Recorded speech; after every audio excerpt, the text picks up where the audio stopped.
The views and opinions expressed on the Craig L. Hay Show do not necessarily reflect those of Westgate Resort ownership or management. And now, on with the show. Okay, everybody, welcome back to the show. I'm here with Talbot Snow. We're going to continue on with our discussion. We had some technical things to figure out to make this work so you could hear our first song that we ever put together as far as in our new studio and such. And I just want to remind everybody that we are here at the Westgate Resort Las Vegas. And we are in the International Showroom in Elvis Presley's former dressing room. Anyway, Talbot, we're back.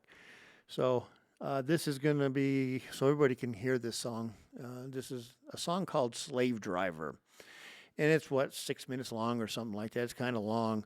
But we're gonna listen to probably the whole thing. If not, we'll listen to every the fade outs and stuff like that. And then we'll explain a little bit. And we may jump in. You may hear us say something. Oh, I remember that was such for this or that or whatever. But it's mainly so you guys can hear what we did first, and then we'll move on to what ended up on an album later on. It was different, and we never even used this one on an album. Isn't that weird? That's so funny. We spent all that time on this one and said, bag it, let's move on to something else. I think our little literal thing was, I'm sick of Slave Driver. Chick. After all that time we spent on it, we were like, enough. Anyways, the song's called Slave Driver. And we did this in about 89 or something like that. And it was for everybody to behold the majesty of our first creation. And here it goes. It'll be pretty interesting, I think.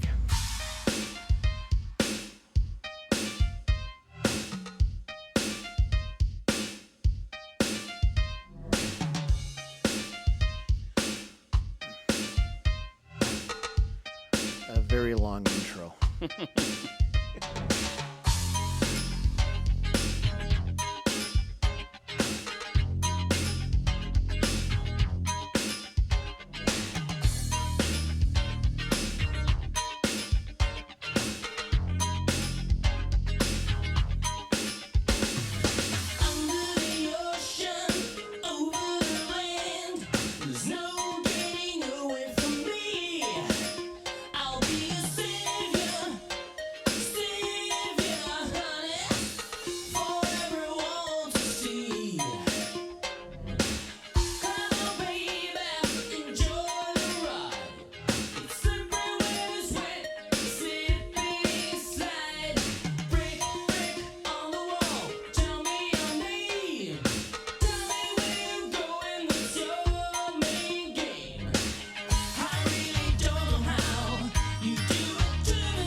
The world's longest bridge.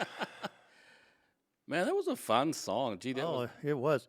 It just, we need to explain to everybody why we did that one a little bit, and what was the point of just these long intros and long bridges and all this stuff.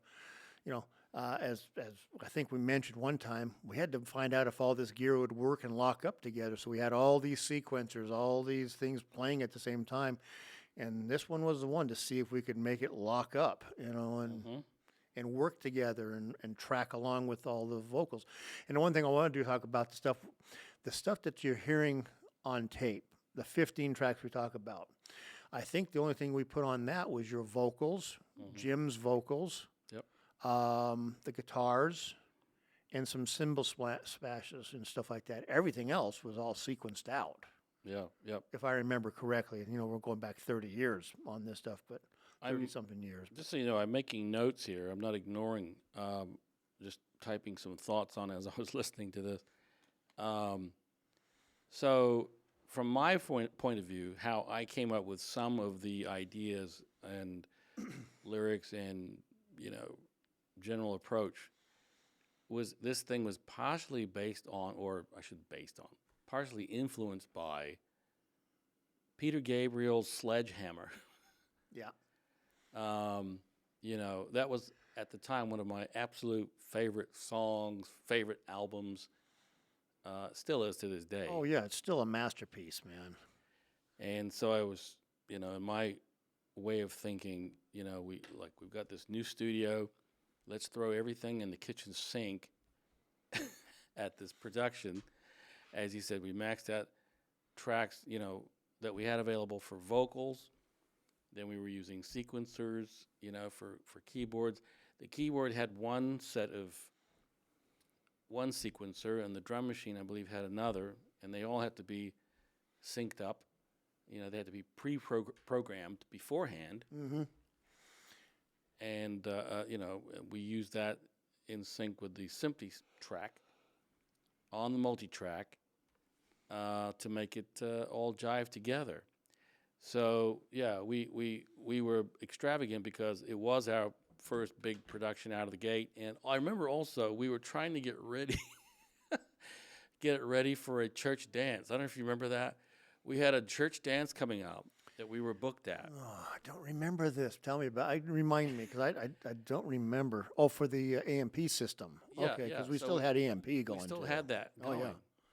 And in my mind, I thought, let's get this awesome song, done so we can play it at the dance. So it was weeks off, and we had time. But along the way, we were trying to record like crazy and figure things out, and what is a good level for this, and play with the EQs, and all that stuff. Just trial and error, and try to put together a cool production, which it is. I listen to it to this day. It sounds pretty darn good. Yeah. And that was the whole thing was, how far can we push this stuff? Yep. And that's basically what you and I always are doing. What else can we do that's even bigger and better on this stuff? We've got the creativity itch just really going crazy. What else can we do here? Yeah, and we throw all those weird sounds in, that it was an experimental song that way too. In the bridge and in the beginning, they're playing with percussion sounds, and then some of them just weird sounds, little, samples of clipped off, pinched samples of voices and cymbals and this and that in the bridge. Yep. Just as sound effects. See if we could sequence it in and it would lock up and it did. That was the amazing thing about it it got in there and it didn't work right away at the first time. Anybody that says, "Oh, my stuff worked right off the first time," yeah, right. Right. And we didn't. It's not like we went to school for this stuff. We had, we didn't really have, I don't know, mentors, detailed mentors that taught us all the nuts and bolts, right? It was more just us doing trial and error. Yeah, school of hard knocks on this stuff, Do this and this and this, and then you hit the wrong button and you just erased everything that you did, and and then you got to put it all back on. Oh, well, here's a better one for that even. You know, you and I had spent, a day trying to get things figured out and worked on. And then your dad goes out because a breaker went out in the house someplace and he turned off all the power, one breaker at a time, which erased everything that we had just done. Yeah, yeah, I remember that. And we saw the lights kind of going off and on, and this panel going off and on, this panel off and on. You know, he was going, as he said, going through sequentially through the breakers of the house and not telling us. You know, of course, he didn't know, and No. And it was just like, it was like, what just happened? yeah, I Start that one all over again. It only took us, 4 hours to get to this point. Oh, let's start again. yeah, and I remember going out there and sort of quote unquote telling my dad off, a little bit, and he was like, "Sorry," and well, Dad, come on, man, we're trying to do something here. Um, another another funny story. I don't know if you remember this, but Quentin Stevenson, was he on the guitar there? Yeah, that was Quentin. Yeah. Man, he could play, right? He was a good player. I mean, He really liked, that wasn't his stuff that he liked. What he did there wasn't yeah, the stuff that he dug. He was into liked heavy doing metal. the heavy metal thrash and, crazy stuff, the Yeah, I remember he was associated with AIDS-infested fags from hell, and yeah, I think Pap Smear and other. a couple really weird bands that he would tell us about this and we'd look at each other like, what the crap is this guy doing? You know, Great guy, but Yeah, yeah. he just liked playing some weird stuff with these guys. But to get him to do this stuff was I think, you know, he did it because he was part of our little group. But it was Yeah. like, I think he looked at it and was like, really this? Ugh. Well, Okay. he was a diverse player. Actually, he could play. He did play. Like that was some straight up funk guitar playing yeah. that he was doing there. But he preferred at the time, rock or heavy metal Yeah. type stuff for his own compositions and group projects. But he would play on our stuff here and there, and that was cool. But I'll tell you another story. Okay, so I don't know if you remember, we had this old cranky neighbor next door. Yeah. And sometimes if we got a little loud, we might hear something from him. Not much, really. Maybe. It was a lot less problematic with the studio than it was With the bands and stuff, yeah. with the band and the sound system, Because I remember the when DJ we system going. right because when we built the room too with Bishop Peterson, when we changed the garage into an actual room, because the garage was unskinned. It was just empty Yep. walls. Had sheetrock was not on the walls. You could see the black paper, that they have on the construction paper, whatever you want to call it. When we put the sheetrock in, we added extra insulation. We put like a double layer. I don't know if you remember that. Yep. And I think we even put some styrofoam and other things in there. Our version of trying to soundproof the room. And you knock down it a little bit, yeah, but it's still going to travel through the walls and stuff like that. You're not getting rid of all of it. Right. Plus, the air conditioning unit was kind of a big open hole in a sense, Yep.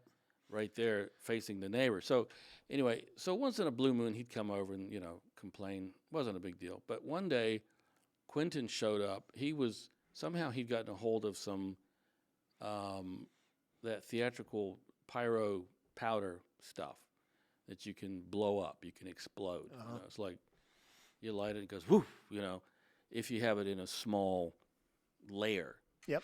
We decided we're going to blow up an entire jar or a big bottle of it. And so, and I remember Quentin goes, "Hey, let's try this." Hey, yeah, fire's cool. Yeah, fire's cool.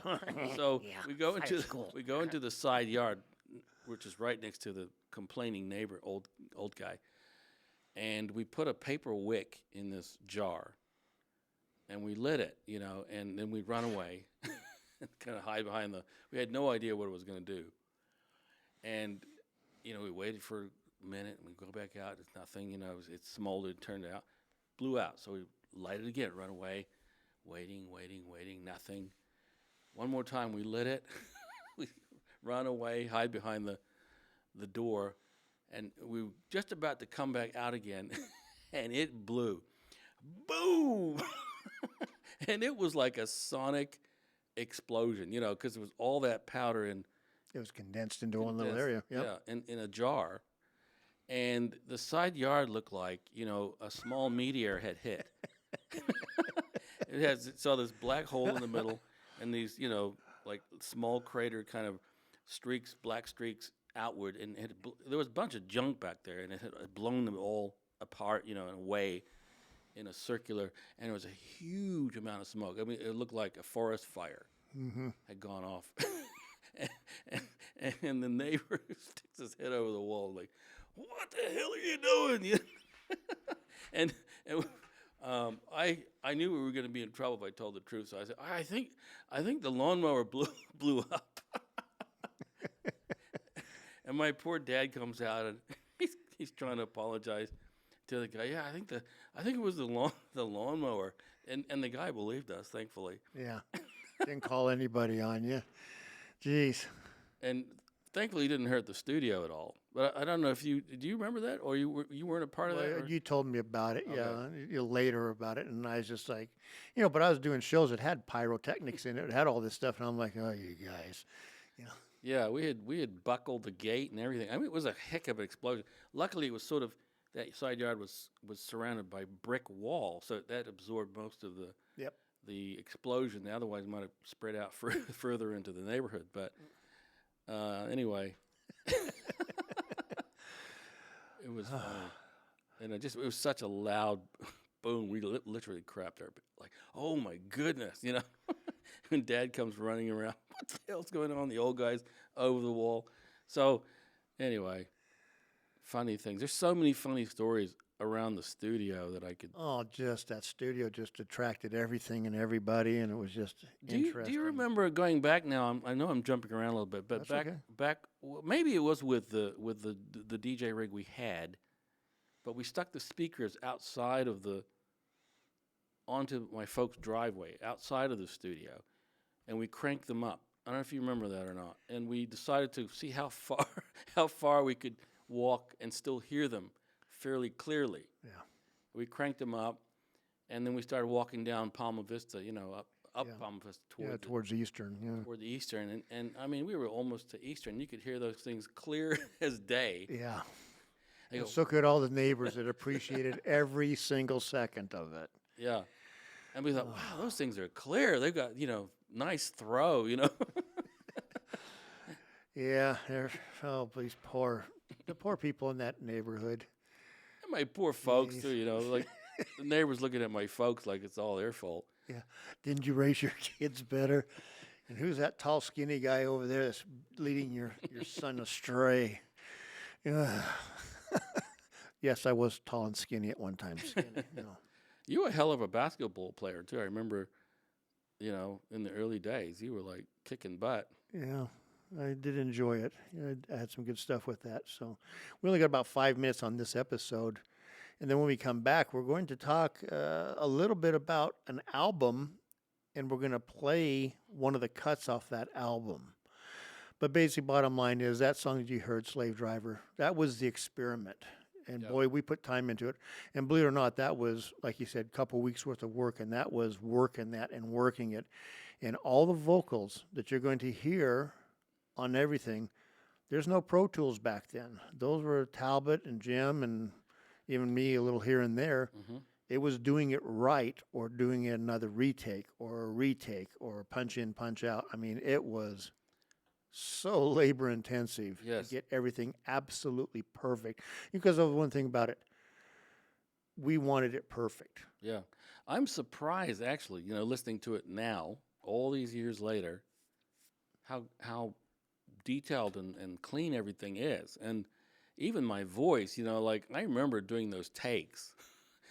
That was not in my wheelhouse, that kind of singing. Mm-hmm. It's kind of a strained, sort of a throaty, Yep. almost slightly as scratchy as I could be, because I don't have a scratchy voice. I've got a kind of a smooth Polynesian. Your Polynesians don't have really, scratchy voices. So I was trying my darndest to get, I remember we did one line, one word at a time sometimes to get that composite vocal put together. And we weren't layering it, so it was just me by myself, a single vocal. So everything had to be pretty right on the money. Yep.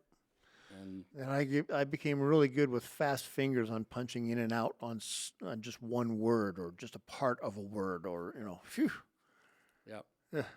Boy. There's some magic about that though too. The old technique of not having computers. That there's a I don't know, a grittiness, an attitude, a flavor, Yep.